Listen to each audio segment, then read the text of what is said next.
एक लड़की ने मुख्यमंत्री के लड़के से मोहब्बत की। एक छोटे शहर में रहने वाली एक साधारण लड़की थी, रिया। वो पढ़ाई में तेज, स्वभाव से सरल और सपनों से भरी हुई थी। उसे कभी नहीं लगा था कि उसकी जिंदगी इतनी बड़ी कहानी बन जाएगी। एक दिन किस्मत ने ऐसा मोड़ लिया कि उसकी मुलाकात मुख्यमंत्री के बेटे आरव से हुई। आरव दिखने में जितना रॉयल था, उतना ही दिल से सादा और समझदार भी था। दोनों की मुलाकातें धीरे धीरे दोस्ती में बदली और फिर ये दोस्ती प्यार में। लेकिन ये रिश्ता आसान नहीं था। एक तरफ था सत्ता और रुतबा और दूसरी तरफ थी एक आम लड़की की सादगी। समाज के सवाल, मीडिया की नज़रें और राजनीतिक दबाव, सब कुछ उनके रिश्ते के बीच दीवार बनकर खड़ा था। फिर भी आरव ने हर मुश्किल का सामना किया और रिया का हाथ कभी नहीं छोड़ा। उसने कहा, पद और नाम नहीं, मुझे बस तुम चाहिए। आखिरकार दोनों परिवारों की सहमति से शादी हुई। शादी किसी फिल्मी सपने से कम नहीं थी। सुरक्षा, कैमरे, बड़े बड़े लोग, लेकिन उस भीड़ में दो दिल सबसे शांत और खुश थे। रिया अब मुख्यमंत्री परिवार की बहू बन चुकी थी, लेकिन उसने अपनी सादगी नहीं छोड़ी।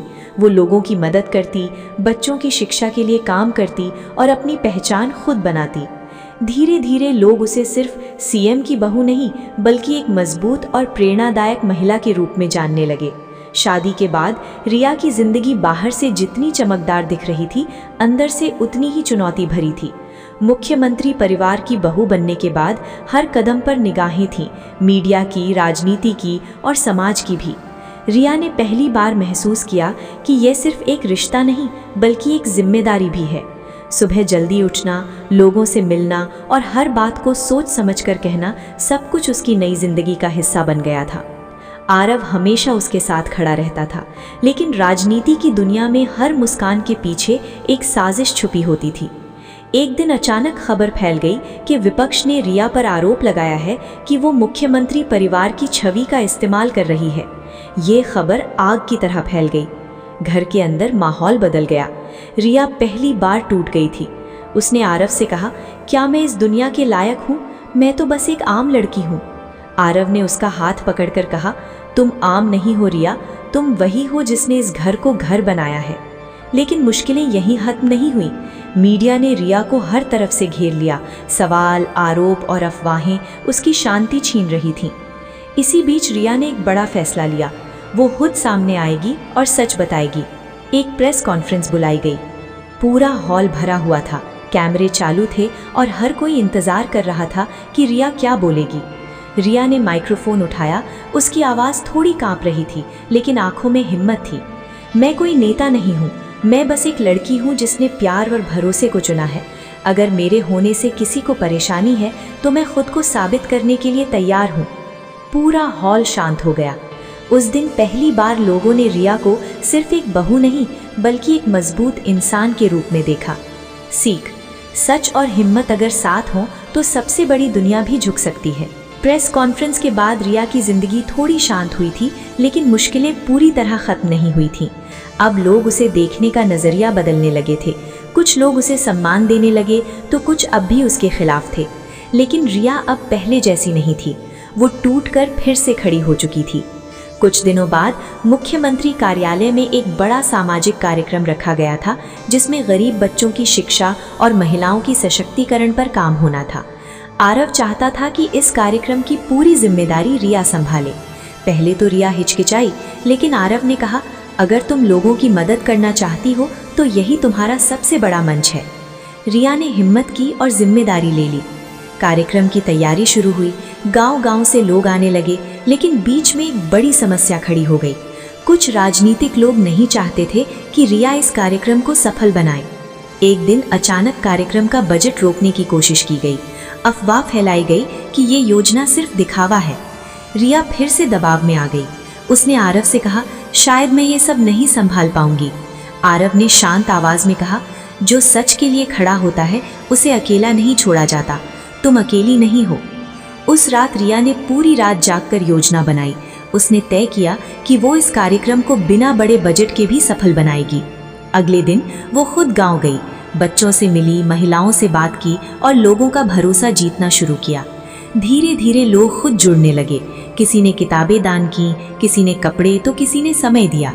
कार्यक्रम का दिन आया, हजारों लोग इकट्ठा थे।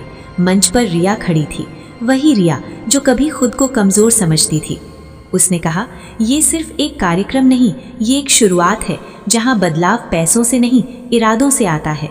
पूरा मैदान तालियों से गूंज उठा। उस दिन रिया ने साबित कर दिया कि वो सिर्फ मुख्यमंत्री परिवार की बहू नहीं, बल्कि एक बदलाव की पहचान बन चुकी है।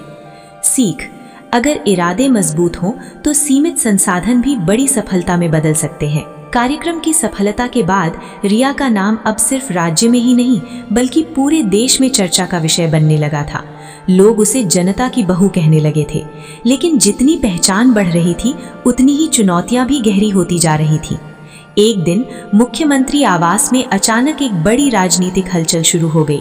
विपक्ष ने आरोप लगाया कि रिया के सामाजिक कामों के पीछे भी राजनीति छुपी हुई है और ये सब एक इमेज बिल्डिंग प्लान है। इस बार मामला सिर्फ मीडिया तक नहीं रहा, बल्कि पार्टी के अंदर भी कुछ लोग सवाल उठाने लगे। आरव पर भी दबाव बढ़ गया। उसके अपने ही कुछ करीबी लोग कहने लगे कि तुम्हारी वजह से परिवार और सरकार दोनों की छवि खतरे में है। ये सुनकर रिया चुप हो गई। उसने पहली बार खुद से सवाल किया, क्या मेरी मौजूदगी ही सबके लिए परेशानी बन रही है? उस रात घर में सन्नाटा था। आरव और रिया दोनों आमने सामने बैठे थे। रिया ने धीरे से कहा, शायद मैं इस दुनिया के लिए बनी ही नहीं हूँ। मैं जहाँ भी जाती हूँ मुश्किलें साथ आ जाती हैं। आरव ने उसकी तरफ देखा और कहा, मुश्किलें तुम्हारी वजह से नहीं आती रिया, वो तुम्हारी ताकत को परखने आती हैं। लेकिन हालात और बिगड़ गए। अगले दिन एक बड़ा फर्जी वीडियो सोशल मीडिया पर वायरल हुआ, जिसमें दिखाया गया कि रिया ने कार्यक्रम के लिए गलत तरीके से पैसे लिए हैं। ये पूरी तरह झूठ था, लेकिन आग की तरह फैल गया। लोगों का भरोसा डगमगाने लगा। रिया पहली बार पूरी तरह टूट गई। उसने खुद को कमरे में बंद कर लिया। आरव ने दरवाजा खटखटाया, रिया बाहर आओ, लड़ाई अभी खत्म नहीं हुई है। लेकिन इस बार रिया चुप थी। तभी एक मोड़ आया। एक पुराने गांव की महिला जिसे रिया ने मदद की थी, वो मुख्यमंत्री आवास पहुंची। उसने मीडिया के सामने आकर सच बताया कि कैसे रिया ने बिना किसी पैसे के उनके गांव में स्कूल और मदद पहुंचाई थी। फिर एक एक करके और लोग सामने आने लगे। धीरे धीरे सच सामने आने लगा कि वीडियो फर्जी था और ये एक राजनीतिक साजिश थी। कुछ ही दिनों में सच्चाई ने झूठ को हरा दिया। रिया फिर से लोगों के सामने थी, लेकिन इस बार और ज्यादा मजबूत। आरव ने मुस्कुराकर कहा, देखा, सच चाहे देर से आए लेकिन हमेशा जीतता है। रिया ने हल्के से मुस्कुरान दी। सीख, सच को दबाया जा सकता है लेकिन मिटाया नहीं जा सकता। झूठ का पर्दाफाश होने के बाद रिया की जिंदगी में एक बार फिर शांति लौट आई थी, लेकिन इस बार वो पहले जैसी नहीं रही थी। अब उसके कदम और सोच दोनों में एक अलग ही आत्मविश्वास था। लेकिन राजनीति की दुनिया में सच्चाई जितनी जल्दी सामने आती है, उतनी ही जल्दी नए खेल भी शुरू हो जाते हैं।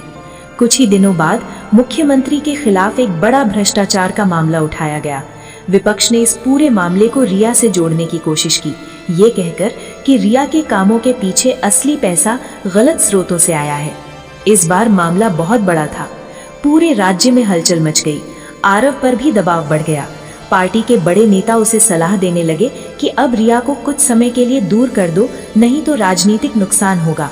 ये सुनकर रिया चुप हो गई। उसने पहली बार खुद से सवाल किया, क्या मेरी मौजूदगी ही सबके लिए परेशानी बन रही है? उस रात घर में सन्नाटा था। आरव और रिया दोनों आमने सामने बैठे थे। रिया ने धीरे से कहा, शायद मैं इस दुनिया के लिए बनी ही नहीं हूँ। मैं जहाँ भी जाती हूँ मुश्किलें साथ आ जाती हैं।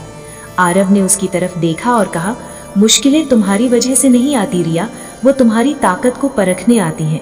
लेकिन हालात और बिगड़ गए। अगले दिन एक बड़ा फर्जी वीडियो सोशल मीडिया पर वायरल हुआ, जिसमें दिखाया गया कि रिया ने कार्यक्रम के लिए गलत तरीके से पैसे लिए हैं। ये पूरी तरह झूठ था, लेकिन आग की तरह फैल गया। लोगों का भरोसा डगमगाने लगा। रिया पहली बार पूरी तरह टूट गई। उसने खुद को कमरे में बंद कर लिया। आरव ने दरवाजा खटखटाया, रिया बाहर आओ, लड़ाई अभी खत्म नहीं हुई है। लेकिन इस बार रिया चुप थी। तभी एक मोड़ आया। एक पुराने गांव की महिला जिसे रिया ने मदद की थी, वो मुख्यमंत्री आवास पहुंची। उसने मीडिया के सामने आकर सच बताया कि कैसे रिया ने बिना किसी पैसे के उनके गांव में स्कूल और मदद पहुंचाई थी। फिर एक एक करके और लोग सामने आने लगे। धीरे धीरे सच सामने आने लगा कि वीडियो फर्जी था और ये एक राजनीतिक साजिश थी। कुछ ही दिनों में सच्चाई ने झूठ को हरा दिया। रिया फिर से लोगों के सामने थी, लेकिन इस बार और ज्यादा मजबूत। आरव ने मुस्कुराकर कहा, देखा, सच चाहे देर से आए लेकिन हमेशा जीतता है। रिया ने हल्के से मुस्कुरान दी। सीख, सच को दबाया जा सकता है लेकिन मिटाया नहीं जा सकता। शहर की रात धीरे धीरे गहरी होती जा रही थी। उस लड़की ने अपनी जिंदगी का सबसे बड़ा फैसला ले लिया था। दिल की सुननी है या समाज की। वो लड़का जिसके साथ उसने चुपके चुपके प्यार किया था, आज उसके सामने खड़ा था, लेकिन हालात बहुत बदल चुके थे। लड़का, तुम वापस आ जाओ, मैं तुम्हें कभी दुख नहीं दूंगा। लड़की की आंखों में आंसू थे, लेकिन आवाज मजबूत थी। लड़की, अगर मैं वापस भी आ जाऊं तो क्या तुम मेरी पूरी दुनिया बन पाओगे या सिर्फ एक अधूरी कहानी रह जाओगे? लड़का चुप हो गया, क्योंकि उसके पास न बड़ा घर था, न नाम, न वो पहचान जो लड़की के घर वाले चाहते थे।